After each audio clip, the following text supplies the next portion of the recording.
So, very good morning to everyone. So, today I will be discussing with two topics, very small topics in regional circulation. One is micro circulation or capillary circulation. The second one will be the lymphatic circulation. So, these two are the topics of regional circulation. Of course, the micro circulation you might have studied already in the hemo small part, some part in hemodynamics, some part in transport across transport of substances across cell membrane, and lymphatic circulation you might have studied in WBCs and immunity. Just I will try to recap whatever you all have studied.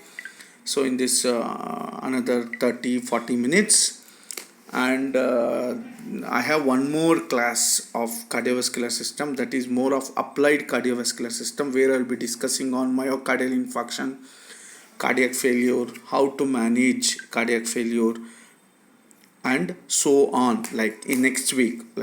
So I have a class next week which I will be doing direct through the what is that Microsoft Teams. So today we will be looking into this two topics of regional circulation, capillary and lymphatic circulation.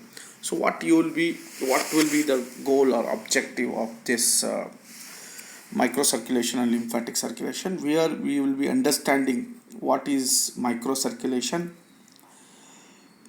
what are the basic structure of a capillary membrane, what is the basic composition of interstitium, and what are the factors that influence the filtration across the capillary membrane, understand the movements of fluid at arterial end and the venous end, and the last will be the lymphatic circulation. What is the role of lymphatic circulation in the interstitial balance, what are the causes and factors influencing lymphatic circulation, and what is the applied aspect of this microcirculation and lymphatic circulation. Basically the applied aspect is the same, that is the edema, accumulation of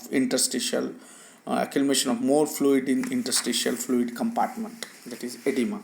So now we will move to the microcirculation. So microcirculation refers to the functions of capillary and the neighboring lymphatic vessels, so which contributes 5% of your total or circulating blood volume are present in the capillary at a given time. So basically microcirculation is the circulation of blood in the smallest blood vessels, that is the micro vessels of the microvasculature. So one thing you need to know, so it is the circulation of blood in the smallest blood vessel, that is the micro vessels of the microvascular system that is present within the organs. So what are these microvascular systems? So they constitute, number one, starting from the arterial to the venous end. First is the terminal arterioles, then meta-arterioles, capillaries, and venules. So the arteriolars carries oxygenated blood to the capillary, and the blood moves out of the capillary through venules and into veins. In addition to these blood vessels, microcirculation also includes the lymphatic capillary and the collecting duct. It also includes the lymphatic capillaries and the collecting duct. So what is the main function of this microcirculation or capillary circulation?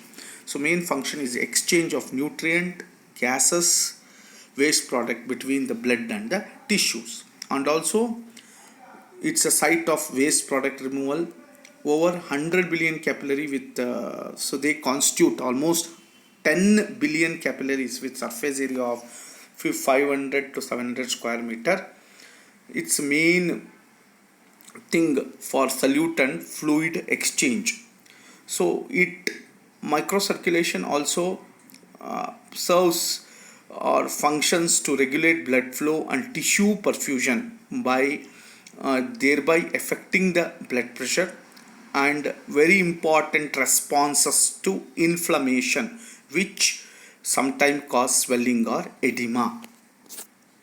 So what as I already told, the organization of this microcirculation, starting from the terminal arterioles to the meta arterioles, and to the capillaries, to the venules and the veins.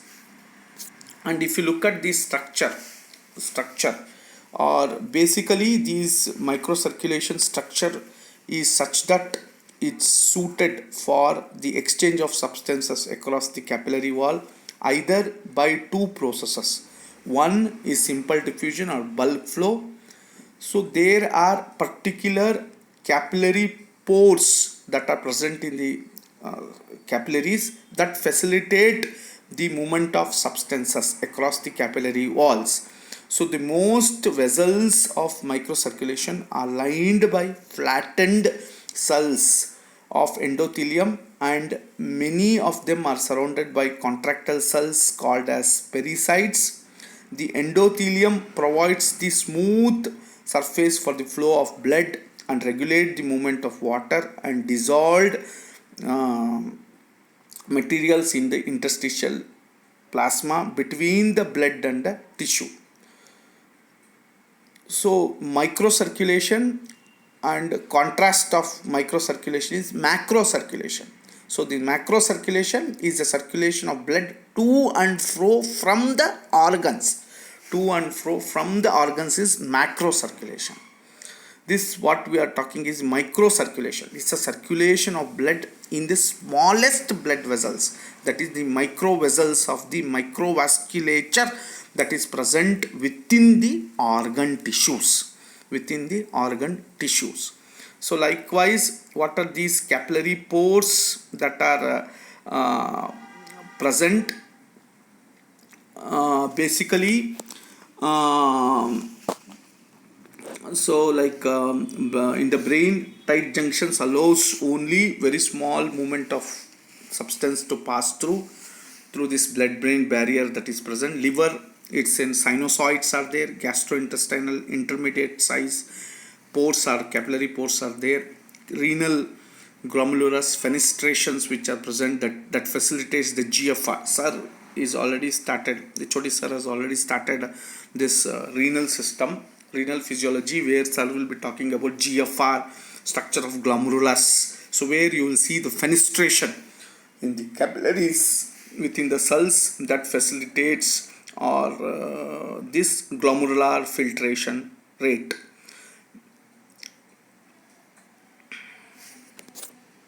So this is a structure of a capillary. So a continuous capillary, you see the structure which has got an endothelial cell. In between this endothelial cell, water, there is a pore that is present which facilitate the movement of small water soluble substances that pass through the thing, and as it is endothelial, so this it is easily facilitate the passage of lipid soluble substances to the endothelial cells, and exchangeable proteins are also transported across this capillary wall through this vesicular transport. You can see here vesicular transport that is seen here. This is the continuous capillaries.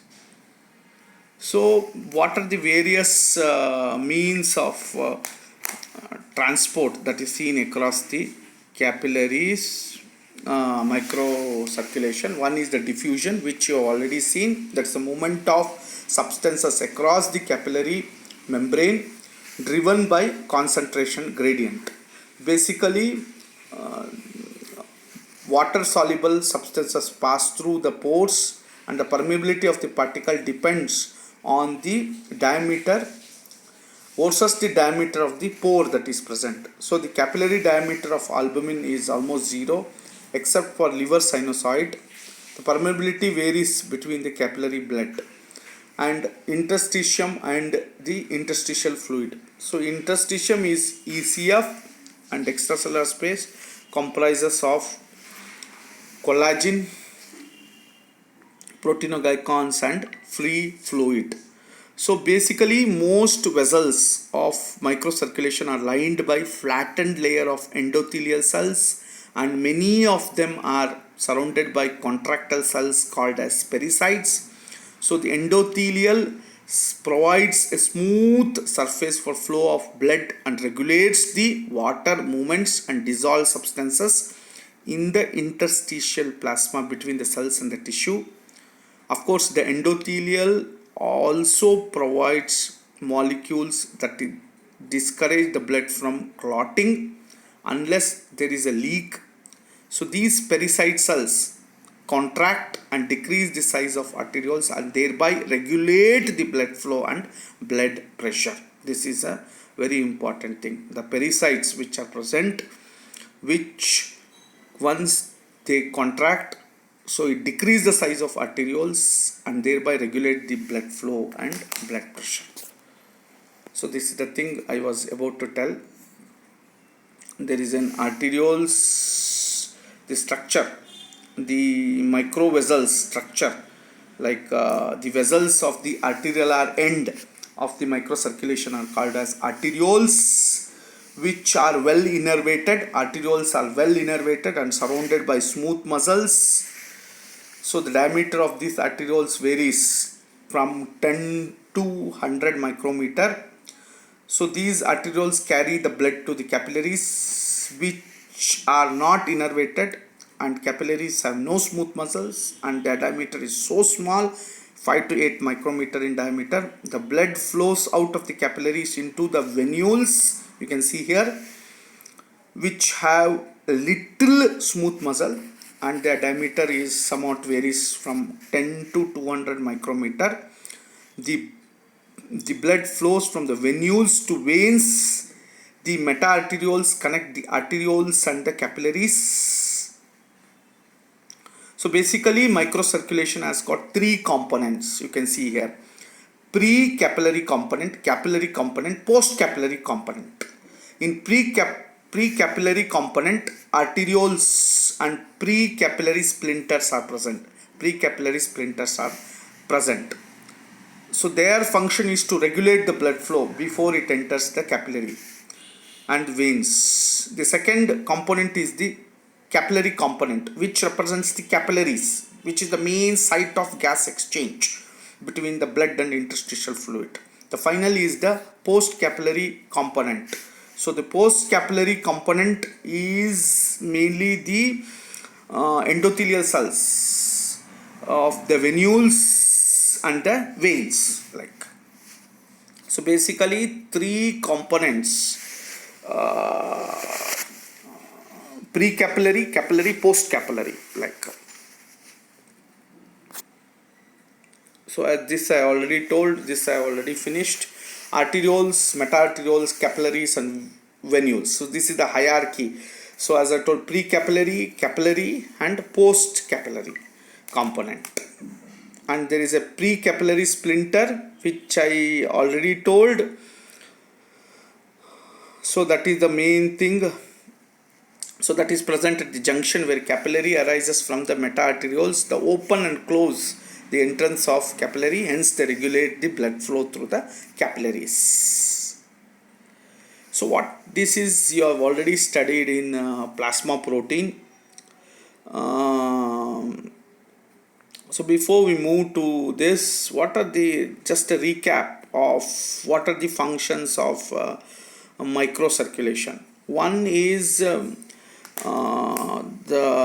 so in addition to these microvessels, it also includes, as I told, lymphatic capillaries and collecting duct. The main function of this capillary circulation is the delivery of oxygen and nutrient, and at the same time remove the carbon dioxide. Apart from that, it also regulates the blood flow and tissue perfusion, so thereby affecting the blood pressure. So the other function of microcirculation is regulation of tissue perfusion occurs in the microcirculation. So mainly the tissue perfusion function is by the arterioles control the flow of blood into the capillaries. The arterioles contract, relax, varying their diameter, vascular tone, as it has got this vascular smooth muscles inside it. Of course, it is also this arterioles are supplied by nervous system, sympathetic nervous system. Various neurotransmitters also act, which I already told, like noradrenaline, adrenaline has got effect. Apart from that, other hormones can also effect on the arteriolar function, like renin-angiotensin, vasopressin, ANP, atrial natriuretic peptide. So there are various vasodilator, vasoconstrictor that can affect the function of arterioles. Apart from that, it also responds to metabolic stimuli that are generated in the tissues. We have seen that is the second function. The third function is regulation of exchange of substances are brought about by these microcirculation. The last function is the diffusion. So, and of course it also regulates the blood flow. So there is one forces which are very important, what we call it as Starling forces. So we call it as Starling forces. So that is the rate of filtration at particular point along the capillary depends on the balance of forces. We call it as Starling forces. Four forces that governs the Starling forces: capillary hydrostatic pressure, plasma colloidal osmotic pressure, that is mainly contributed by the plasma protein, which is a constant value 25 millimeters of mercury. Next is the interstitial pressure, which is 0 to 1 millimeters of mercury. The next is the interstitial colloidal osmotic pressure. So of course you need to know, there is a difference between plasma colloidal pressure and the interstitial colloidal pressure. So you know, these are the four Starling forces which governs the exchange of substances. The plasma colloidal osmotic pressure is mainly exerted by the plasma protein, especially the albumin. So albumin contribute to the plasma osmotic pressure of 25 millimeters of mercury across the capillary wall, because they are unable to cross the capillary wall. So the number of solutes in solution determines the osmotic pressure, as the plasma concentration of albumin is 2 times that of globulin. So significant contribution of osmotic pressure is by the albumin. So this is the various pressure and net filtration or fluid movement. That is a formula you can see here. Kf is a filtration coefficient, is equal to the capillary pressure minus the interstitial pressure minus the plasma colloidal osmotic pressure minus the interstitial colloidal osmotic pressure. So how the fluid movement that takes place across the capillaries at the arterial end, at the venous end, and this because of the net pressure that is generated. So at the arterial end, what will be happening, either filtration or reabsorption. At the venous end, what is happening, filtration or absorption. At the arterial end, the fluid moves out into the interstitial space, whereas at the venous end, the fluid enters into the capillaries. It enters into the capillaries. So any decrease in plasma protein, any decrease in plasma protein, that hypoproteinemia or hypoalbuminemia, or increase in the capillary hydrostatic pressure, especially cardiac failure, or causes edema, accumulation of fluid in the interstitial compartment. Apart from that, even mediators, inflammatory mediators, release of inflammatory mediators like histamine, bradykinin, which increases capillary permeability, they also cause edema. So you can see here at the arterial end, at the venous end, the net force at the arterial end is filtration. At net end that is 11 millimeters of mercury net outward force, whereas at the venous end, so you can see here the net force is 9 millimeters, where there will be reabsorption takes place. You can see here whatever the fluid that is getting filtered at the arterial end, that is entering into the interstitial fluid compartment. In that interstitial fluid compartment, so you can see here 9 millimeters pressure, this ultrafiltration is taking place.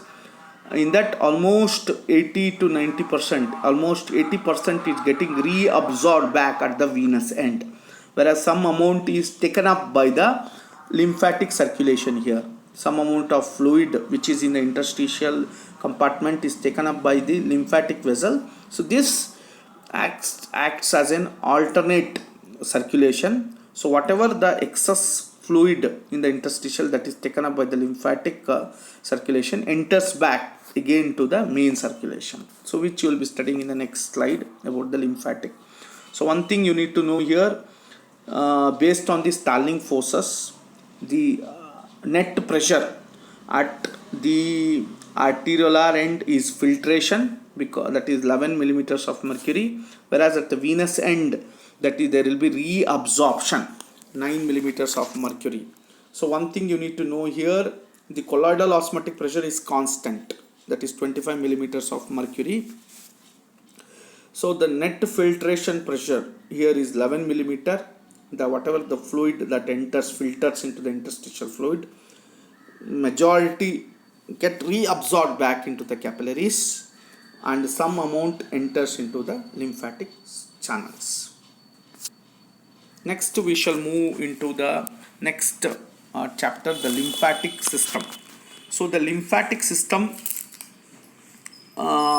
constitute the lymphatic organs and the network of lymphatic vessels which carry lymph towards the heart. They carry the lymph towards the heart.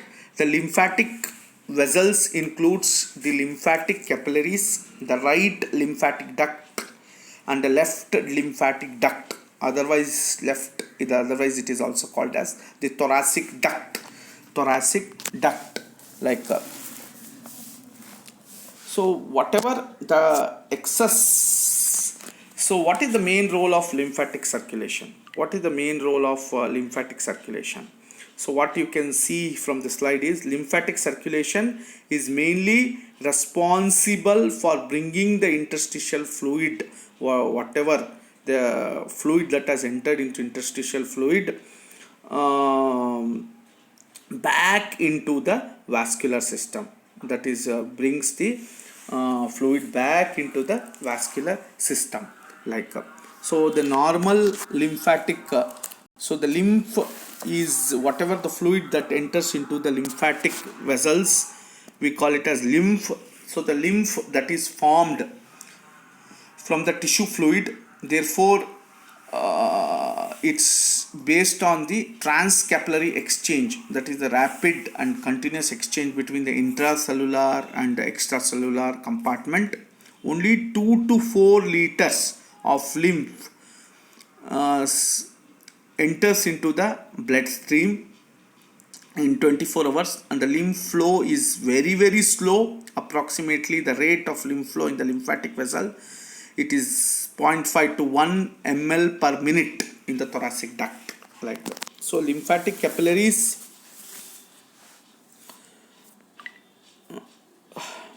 so the lymphatic system are very important. They are the network of tissues, vessels, organs that work collectively to move a colorless watery fluid called lymph back into your circulatory system.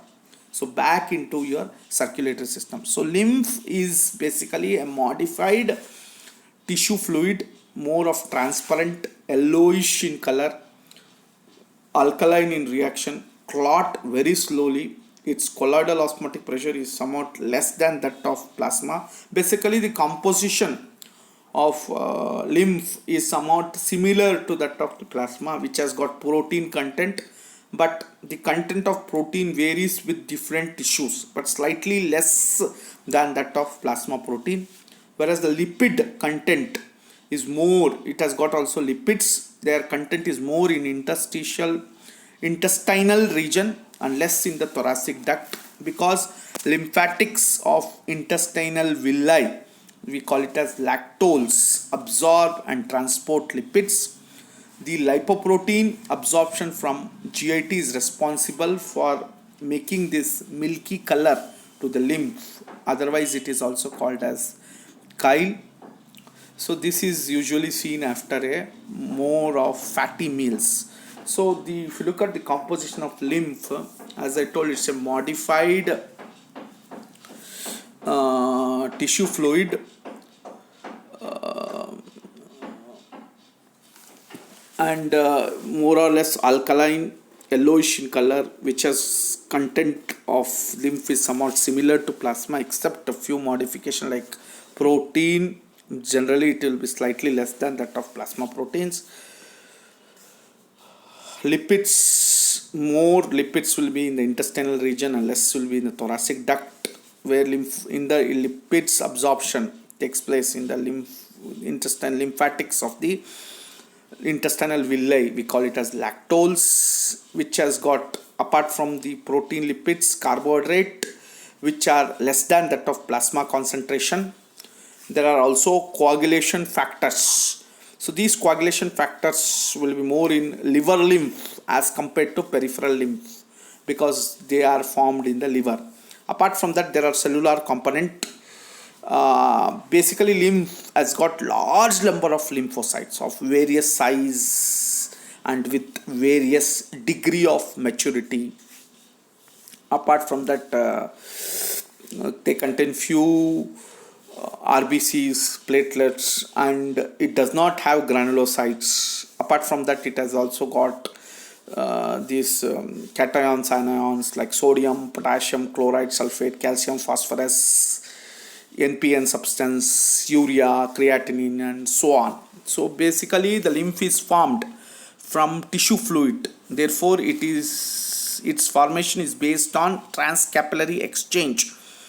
That is the rapid and continuous exchange between intravascular and extravascular compartment. And lymphatic capillaries lies in the interstitial fluid close to vascular capillaries, and these capillary merge with larger lymphatic vessels, and eventually they form the largest vessel, we call it a thoracic duct, which empties into large vein. Interstitial fluid enters the lymphatic capillaries through loose junction between the endothelial cells. So whatever the lymph flows back into thoracic duct, it is promoted by contraction of smooth muscles which are present in the lymphatic vessels and the contraction of skeletal muscle, surrounding skeletal muscle. So this is a bit of lymphatic circulation, so which you have already studied in more in the immunity chapter. So what is the functions of lymphatic circulation? So your lymphatic system actually has many functions, but we will try to list only the few important key functions. One is draining the interstitial fluid. So as discussed above, the lymphatic system collects the excess fluid that drains from the cells and tissue throughout the body and returns it to the bloodstream, which is then recirculated throughout the body. That is the function. Apart from that, lymphatic system absorbs the fat from the digestive tract. The lymph include fluid from the intestine that contain fats and proteins and are transported back to the bloodstream.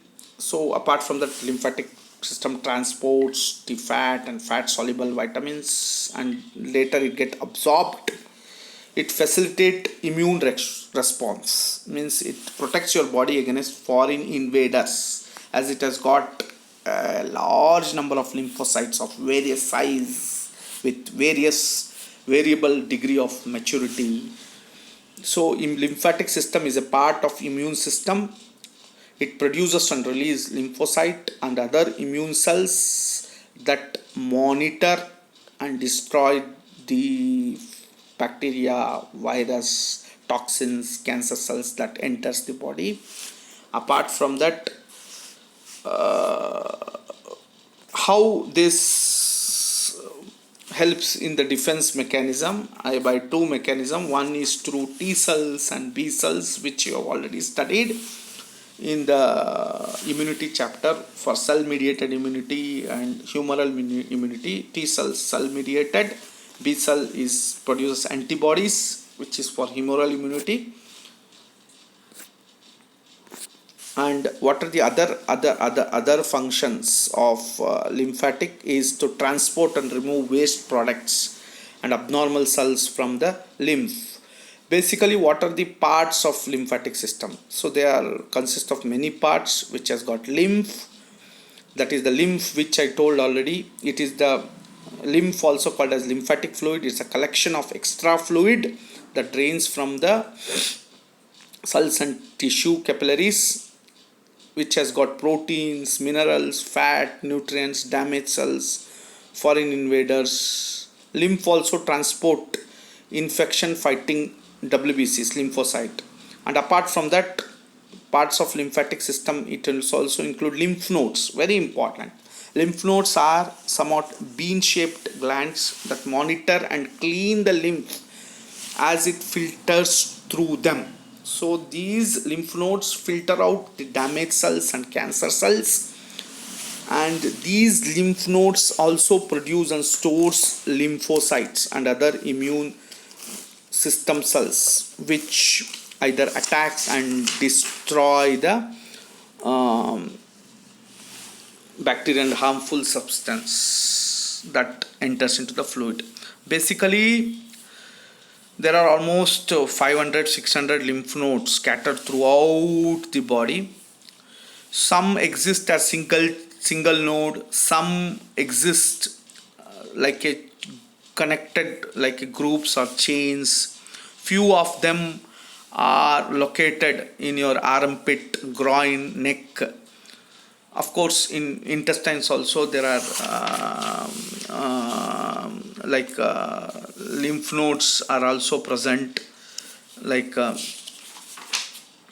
So these are some of the functions of, and apart from the parts of lymphatic system which I told: lymph node, lymphatic vessels.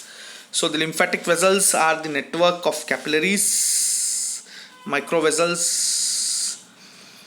So all this lymph is being collected by the lymphatic vessels, and they are filtered at the lymphatic nodes, and all these get collected into the collecting duct.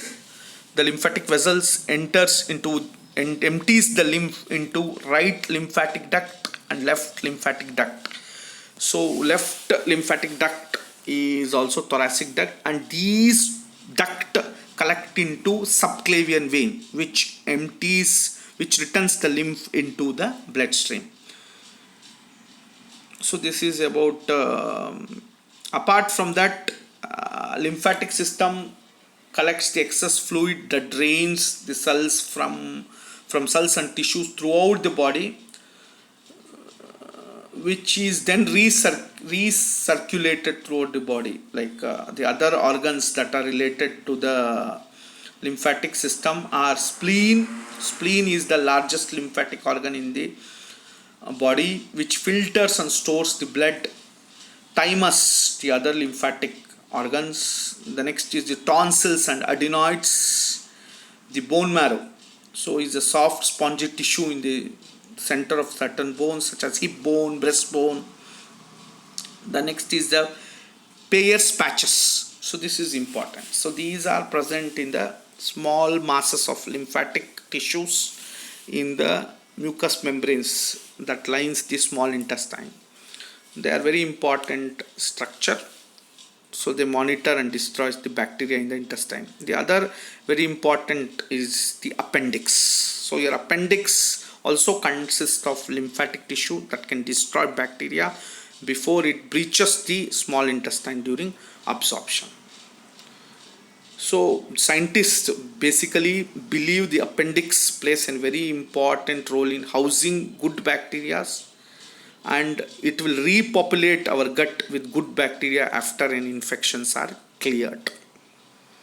So this is about all about the lymphatic circulation, the functions which you already know, the functions of lymphatic circulations. I'll just recap. Maintains the fluid level throughout the body, absorbs fat from the digestive system. It has got facilitate immune reaction, transport and removes the waste products and abnormal cells from the lymph. So what are the applied aspect of microcirculation? Is the what we call it as edema, accumulation of fluid in the interstitial flow compartment. It is the edema, accumulation of fluid beneath the skin or in the body cavity, especially in the interstitial fluid compartment. So what are the causes of edema? Increased capillary pressure, either due to heart failure, kidney disease, pregnancy, stress, due to venous obstruction, either thrombosis, liver disease. Increased capillary permeability, especially in inflammation, allergic reaction, tissue injury, malignancy. Other causes of edema are decreased osmotic pressure, colloidal osmotic pressure, especially liver disease, nephrotic syndrome, burns. The other cause is what we are just now discussing, whenever there is a blockage in the lymphatic flow, either a surgical removal of lymph node, malignancy, obstruction in the lymphatic flow, infection, filariasis. All this can cause edema, accumulation of fluid in the interstitial fluid compartment. So what is other disorders of lymphadenopathy is an increase in the enlarged lymph nodes or swollen lymph nodes, which are especially seen in infection, inflammation, cancer. The common infections that enlarge the lymph nodes, whenever there is a sore throat or whenever there is an infection, mononucleosis, HIV, infected skin burns, skin wounds. And what is lymphadenitis? Lymphadenitis refers to inflammation in the lymph node and the lymphatic system, either due to infection or inflammation. Lymphedema means the accumulation of fluid in the lymphatic system. Whenever there is any block in the lymphatic system, the fluid accumulates. That is called as lymphedema. And of course, there are cancers of the lymphatic system. We call it as lymphomas. Cancers of the lymphatics. We call it as lymph nodes. It's a cancer of lymph nodes that occur when lymphocytes grow and multiply uncontrollably. So that is what we call it as lymphoma. So lymphomas can be Hodgkin's lymphoma, non-Hodgkin's lymphoma, and so on. And lymphatic drainage of different organ is very much significant in diagnosis, prognosis, and treatment of carcinoma, as it is close to various body tissues, carries cancerous cells to other body parts, like what we call it as metastasis.